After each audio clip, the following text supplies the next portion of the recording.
Life is complex.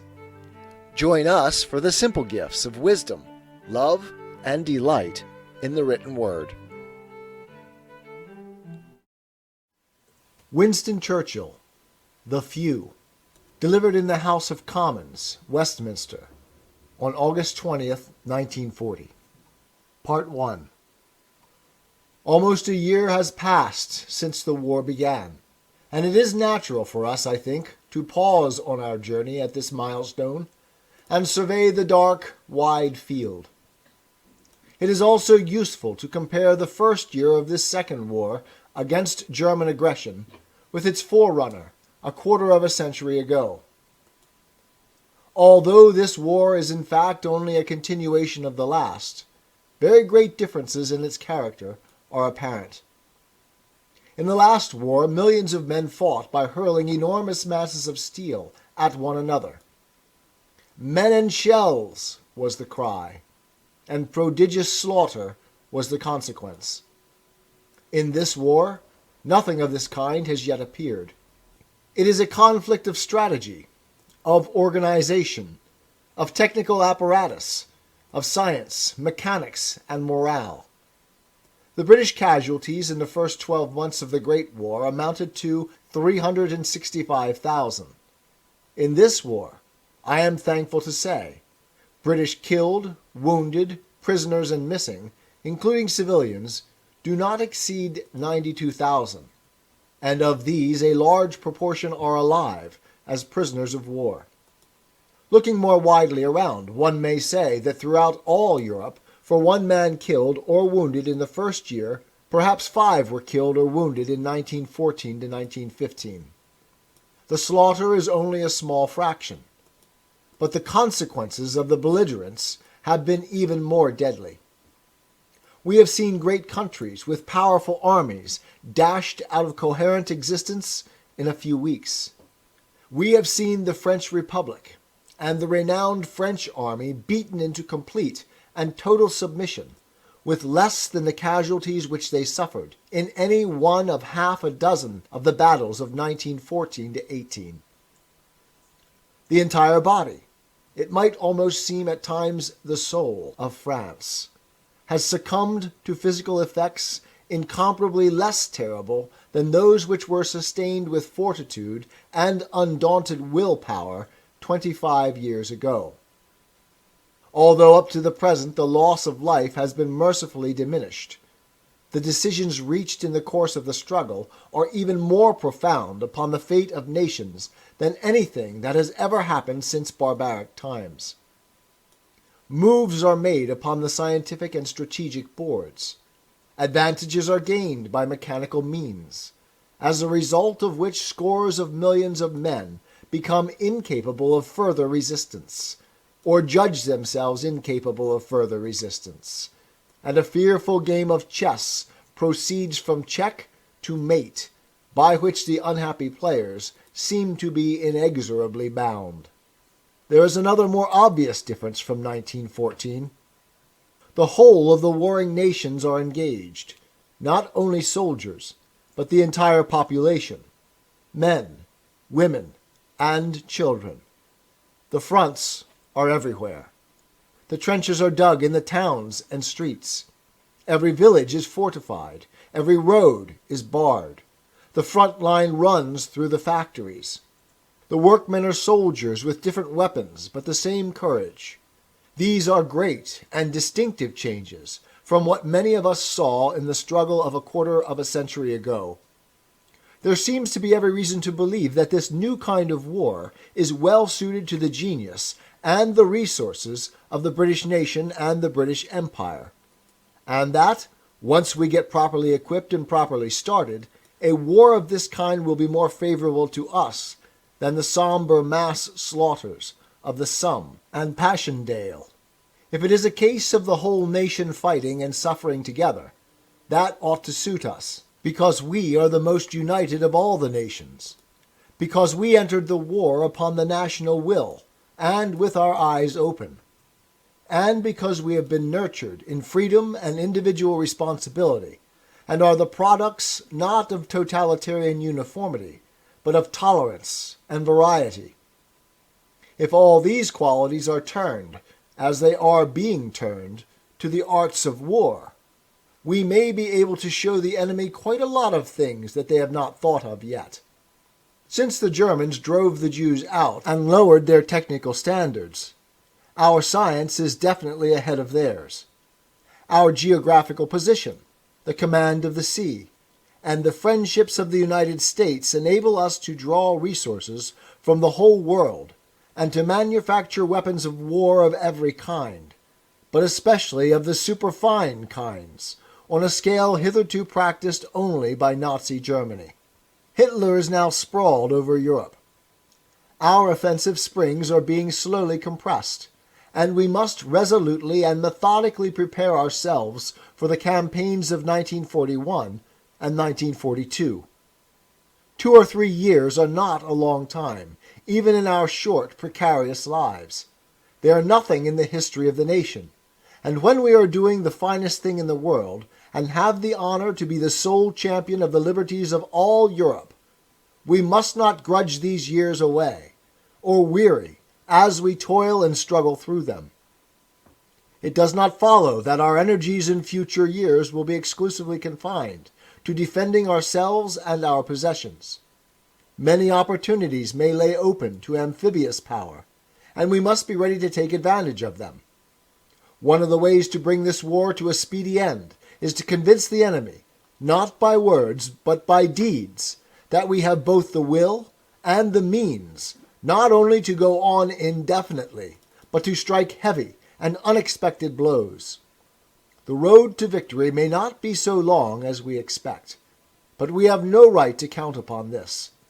Be it long or short, rough or smooth, we mean to reach our journey's end.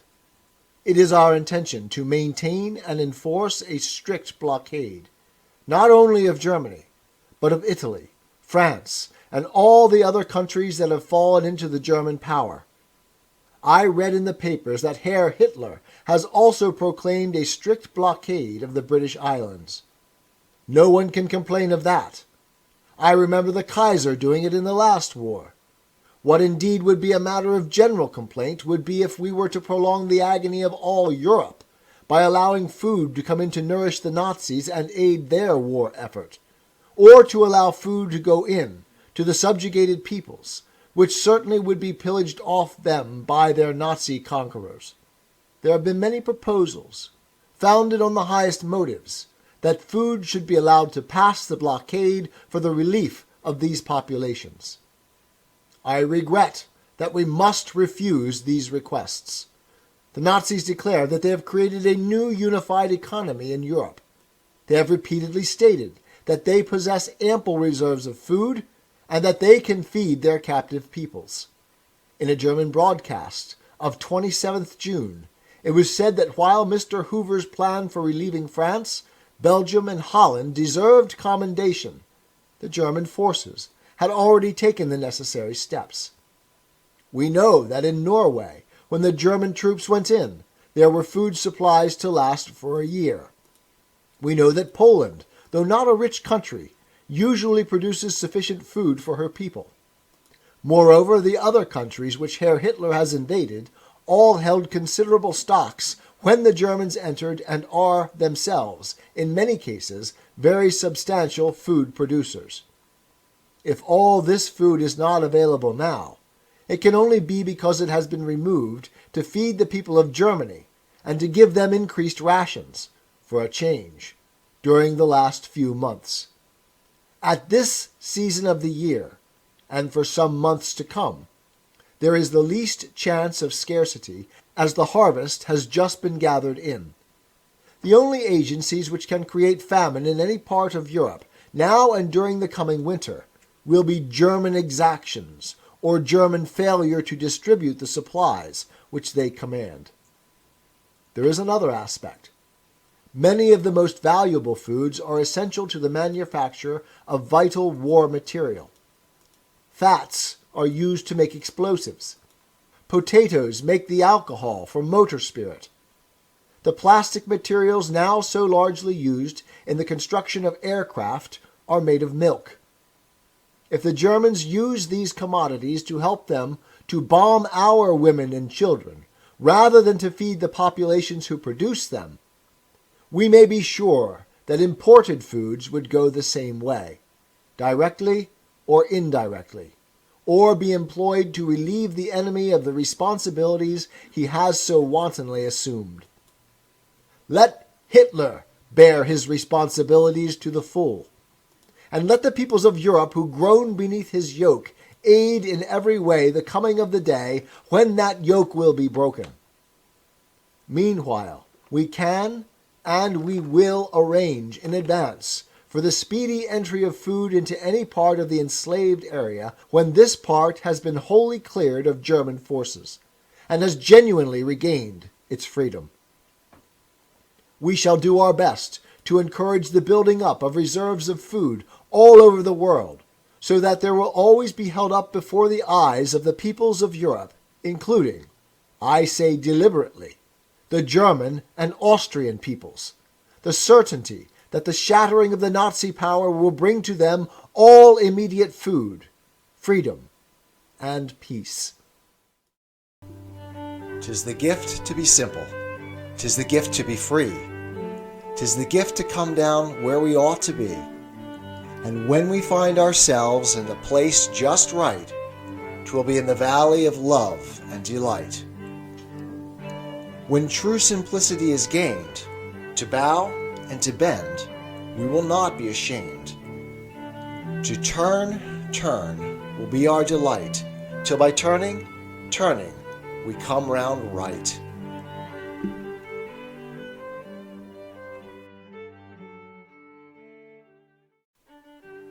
Life is complex. Join us for the simple gifts of wisdom, love, and delight in the written word. Winston Churchill, The Few, delivered in the House of Commons, Westminster, on August 20th, 1940. Part 2. Rather more than a quarter of a year has passed since the new government came into power in this country. What a cataract of disaster has poured out upon us since then!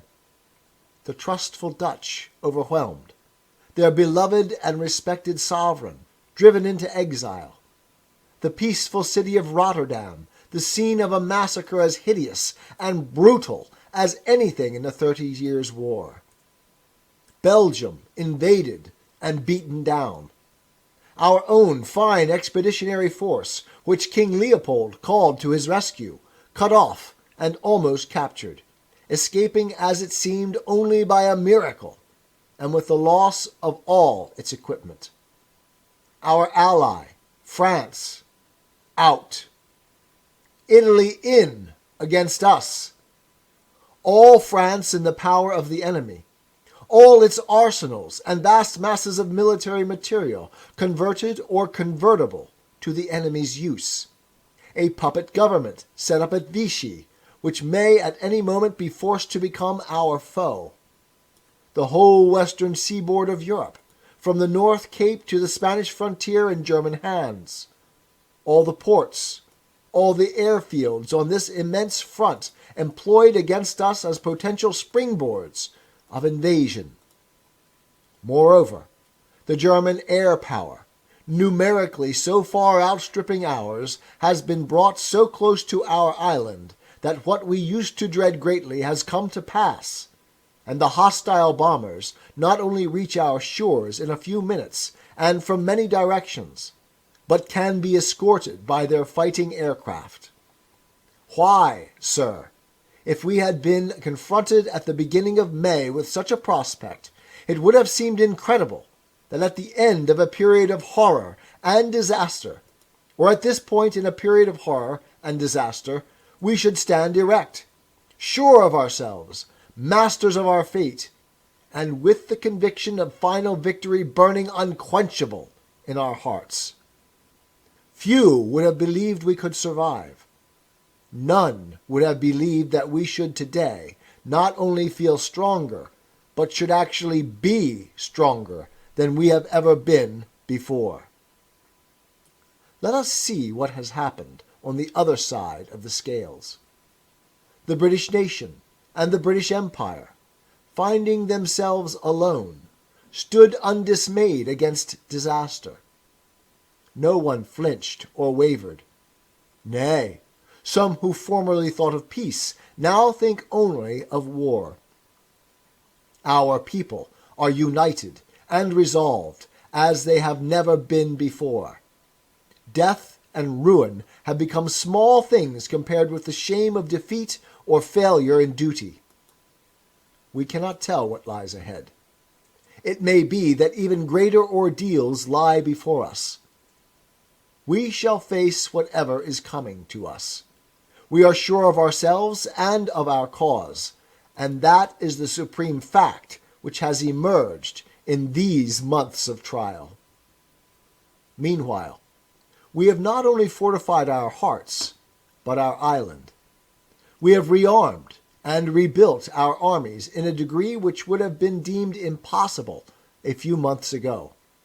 We have ferried across the Atlantic in the month of July, thanks to our friends over there, an immense mass of munitions of all kinds, cannon, rifles, machine guns, cartridges, and shell, all safely landed without the loss of a gun or a round.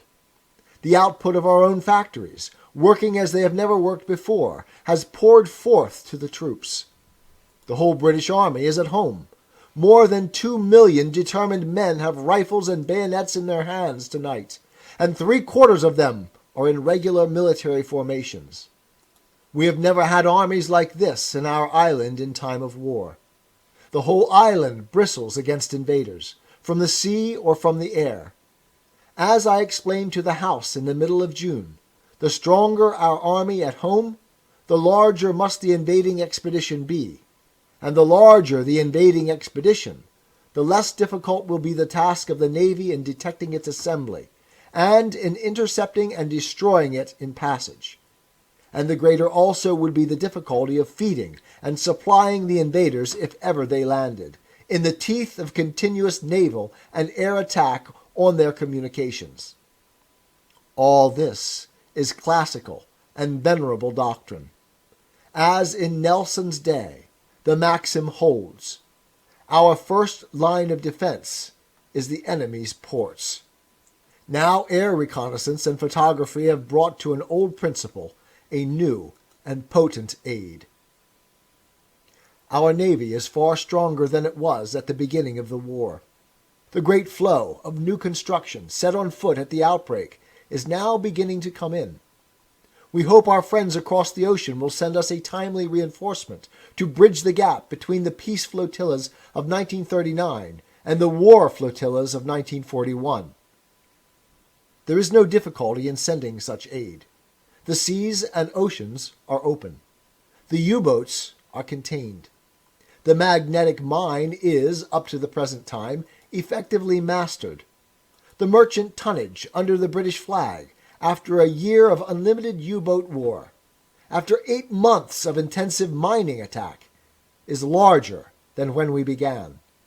We have, in addition, under our control, at least 4 million tons of shipping from the captive countries which has taken refuge here or in the harbors of the Empire. Our stocks of food of all kinds are far more abundant than in the days of peace, and a large and growing program of food production is on foot. Why do I say all this? Not, assuredly, to boast. Not, assuredly, to give the slightest countenance to complacency. The dangers we face are still enormous, but so are our advantages and resources. I recount them because the people have a right to know that there are solid grounds for the confidence which we feel, and that we have good reason to believe ourselves capable, as I said in a very dark hour 2 months ago, of continuing the war, if necessary alone, if necessary for years. I say it also because the fact that the British Empire stands invincible, and that Nazism is still being resisted, will kindle again the spark of hope in the breasts of hundreds of millions of downtrodden or despairing men and women throughout Europe and far beyond its bounds, and that from these sparks there will presently come cleansing and devouring flame. The great air battle, which has been in progress over this island for the last few weeks, has recently attained a high intensity. It is too soon to attempt to assign limits either to its scale or to its duration. We must certainly expect that greater efforts will be made by the enemy than any he has so far put forth. Hostile airfields are still being developed in France and the Low Countries, and the movement of squadrons and material for attacking us is still proceeding. It is quite plain that Herr Hitler could not admit defeat in his air attack on Great Britain without sustaining most serious injury. If after all his boastings and blood-curdling threats and lurid accounts trumpeted round the world of the damage he has inflicted, of the vast numbers of our air force he has shot down, so he says, with so little loss to himself. If after tales of the panic-stricken British crushed in their holes, cursing the plutocratic parliament which has led them to such a plight, if after all this his whole air onslaught were forced, after a while tamely, to peter out, the Führer's reputation for veracity of statement might be seriously impugned. We may be sure, therefore, that he will continue as long as he has the strength to do so, and as long as any preoccupations he may have in respect of the Russian Air Force allow him to do so. On the other hand, the conditions and course of the fighting have so far been favorable to us. I told the House 2 months ago that, whereas in France our fighter aircraft were wont to inflict a loss of 2 or 3 to 1 upon the Germans, and in the fighting at Dunkirk, which was a kind of no man's land, a loss of about 3 or 4 to 1, we expected that in an attack on this island we should achieve a larger ratio. This has certainly come true. It must also be remembered that all the enemy machines and pilots which are shot down over our island, or over the seas which surround it, are either destroyed or captured, whereas a considerable proportion of our machines, and also of our pilots, are saved, and soon again in many cases come into action. A vast and admirable system of salvage, directed by the Ministry of Aircraft Production, ensures the speediest return to the fighting line of damaged machines, and the most provident and speedy use of all the spare parts and material. At the same time, the splendid, nay, astounding increase in the output and repair of British aircraft and engines which Lord Beaverbrook has achieved by a genius of organization and drive, which looks like magic, has given us overflowing reserves of every type of aircraft, and an ever-mounting stream of production, both in quantity and quality. The enemy is, of course, far more numerous than we are, but our new production already, as I am advised, largely exceeds his, and the American production is only just beginning to flow in. It is a fact, as I see from my daily returns, that our bomber and fighter strength now, after all this fighting, are larger than they have ever been. We believe that we shall be able to continue the air struggle indefinitely, and as long as the enemy pleases. And the longer it continues, the more rapid will be our approach, first towards that parity, and then into that superiority in the air, upon which in a large measure the decision of the war depends. The gratitude of every home in our island, in our empire, and indeed throughout the world, except in the abodes of the guilty, goes out to the British airmen who, undaunted by odds, unwearied in their constant challenge and mortal danger, are turning the tide of the world war by their prowess and by their devotion. Never, in the field of human conflict was so much owed by so many to so few. 'Tis the gift to be simple. 'Tis the gift to be free.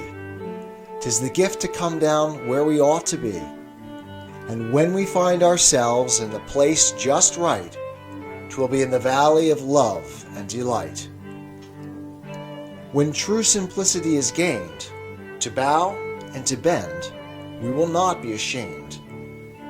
To turn will be our delight, till by turning, we come round right.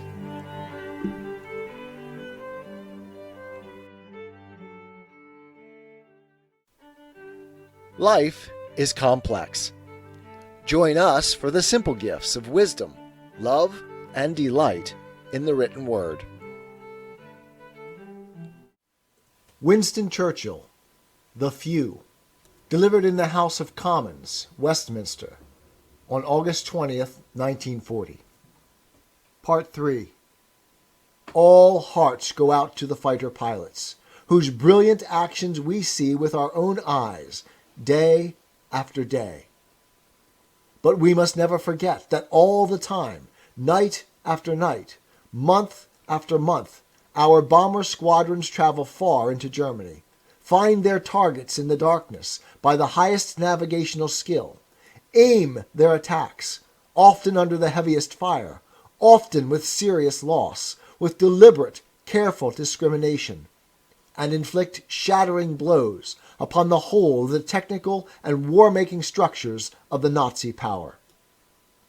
On no part of the Royal Air Force does the weight of the war fall more heavily than on the daylight bombers, who will play an invaluable part in the case of invasion, and whose unflinching zeal it has been necessary in the meanwhile on numerous occasions to restrain.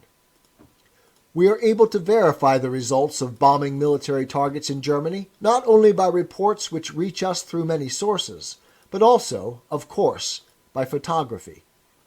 I have no hesitation in saying that this process of bombing the military industries and communications of Germany and the air bases and storage depots from which we are attacked, which process will continue upon an ever-increasing scale until the end of the war, and may, in another year, attain dimensions hitherto undreamed of, affords one at least of the most certain, if not the shortest of all the roads to victory. Even if the Nazi legions stood triumphant on the Black Sea, or indeed upon the Caspian, even if Hitler was at the gates of India, it would profit him nothing if at the same time the entire economic and scientific apparatus of German war power lay shattered and pulverized at home. The fact that the invasion of this island upon a large scale has become a far more difficult operation with every week that has passed since we saved our army at Dunkirk, and our very great preponderance of sea power enable us to turn our eyes and to turn our strength increasingly towards the Mediterranean and against that other enemy who, without the slightest provocation, coldly and deliberately, for greed and gain, stabbed France in the back in the moment of her agony, and is now marching against us in Africa. The defection of France has, of course, been deeply damaging to our position in what is called, somewhat oddly, the Middle East. In the defense of Somaliland, for instance, we had counted upon strong French forces attacking the Italians from Djibouti. We had counted also upon the use of French naval and air bases in the Mediterranean, and particularly upon the North African shore. We had counted upon the French fleet. Even though metropolitan France was temporarily overrun, there was no reason why the French Navy, substantial parts of the French army, the French Air Force, and the French Empire overseas should not have continued the struggle at our side. Shielded by overwhelming sea power, possessed of invaluable strategic bases and of ample funds, France might have remained one of the great combatants in the struggle. By so doing, France would have preserved the continuity of her life, and the French Empire might have advanced with the British Empire to the rescue of the independence and integrity of the French motherland. in our own case. If we had been put in the terrible position of France, a contingency now happily impossible, although, of course, it would have been the duty of all war leaders to fight on here to the end. It would also have been their duty, as I indicated in my speech of 4th June, to provide as far as possible for the naval security of Canada and our dominions, and to make sure they had the means to carry on the struggle from beyond the oceans. Most of the other countries that have been overrun by Germany for the time being have persevered valiantly and faithfully. The Czechs, the Poles, the Norwegians, the Dutch, the Belgians are still in the field, sword in hand, recognized by Great Britain and the United States as the sole representative authorities and lawful governments of their respective states. That France alone should lie prostrate at this moment is the crime, not of a great and noble nation, but of what are called the men of Vichy. We have profound sympathy with the French people. Our old comradeship with France is not dead. In General de Gaulle and his gallant band, that comradeship takes an effective form. These free Frenchmen have been condemned to death by Vichy. But the day will come, as surely as the sun will rise tomorrow, when their names will be held in honor, and their names will be graven in stone in the streets and villages of a France restored in a liberated Europe to its full freedom and its ancient fame. But this conviction which I feel of the future cannot affect the immediate problems which confront us in the Mediterranean and in Africa. It had been decided some time before the beginning of the war not to defend the protectorate of Somaliland. That policy was changed in the early months of the war.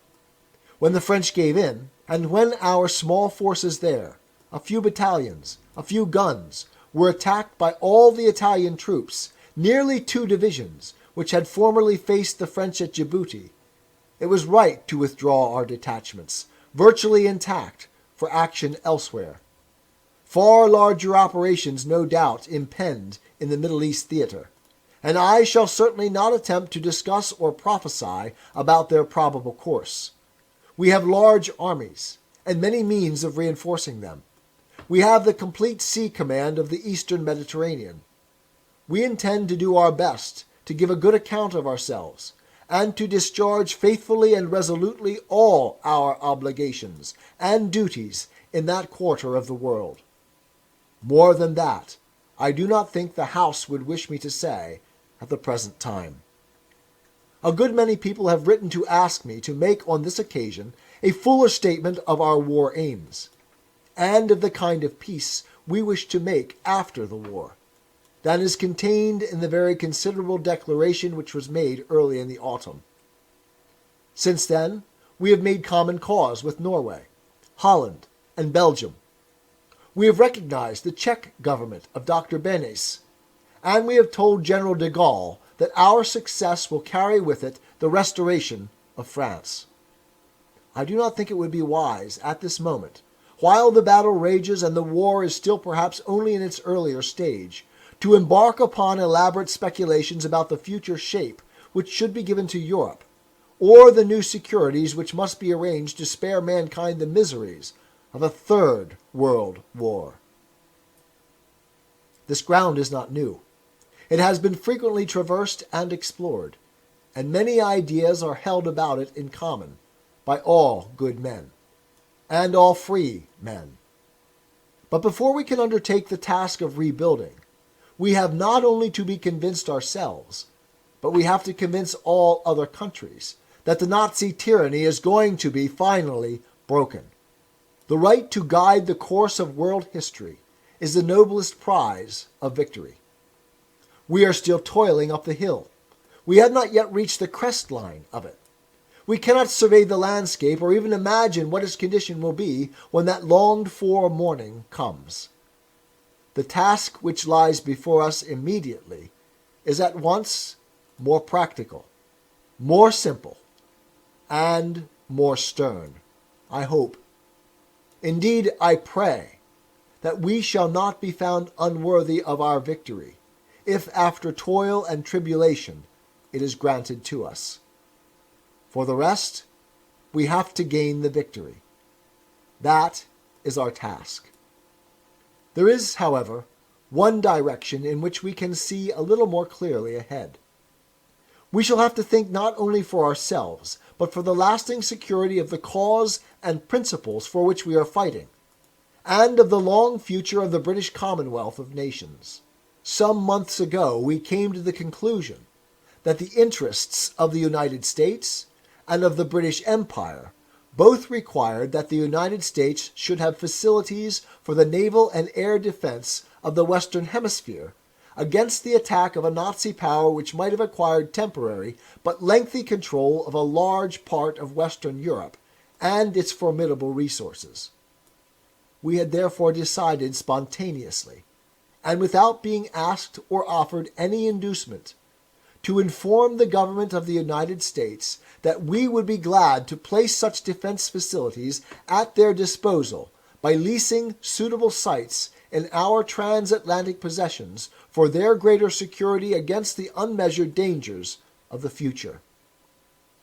The principle of association of interests for common purposes between Great Britain and the United States had developed even before the war. Various agreements had been reached about certain small islands in the Pacific Ocean, which had become important as air fueling points. In all this line of thought we found ourselves in very close harmony with the government of Canada.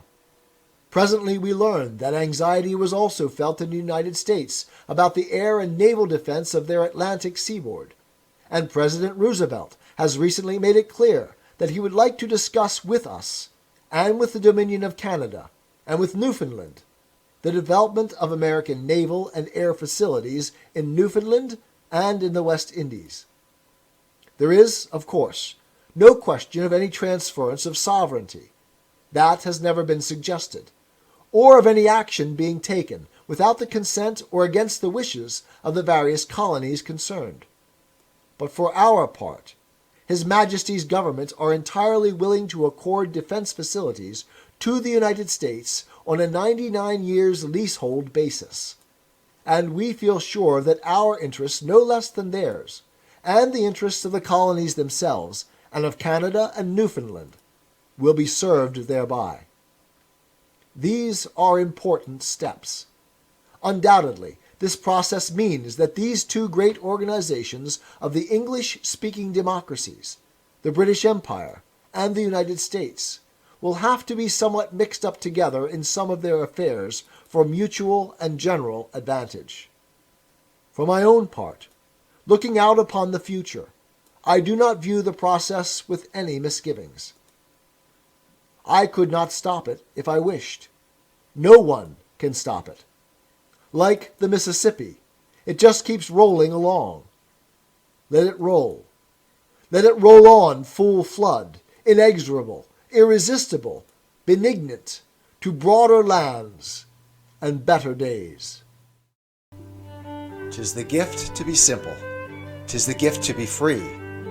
'Tis the gift to come down where we ought to be.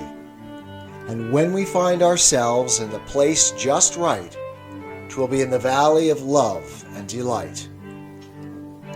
When true simplicity is gained, to bow and to bend, we will not be ashamed. To turn will be our delight, till by turning, we come round right.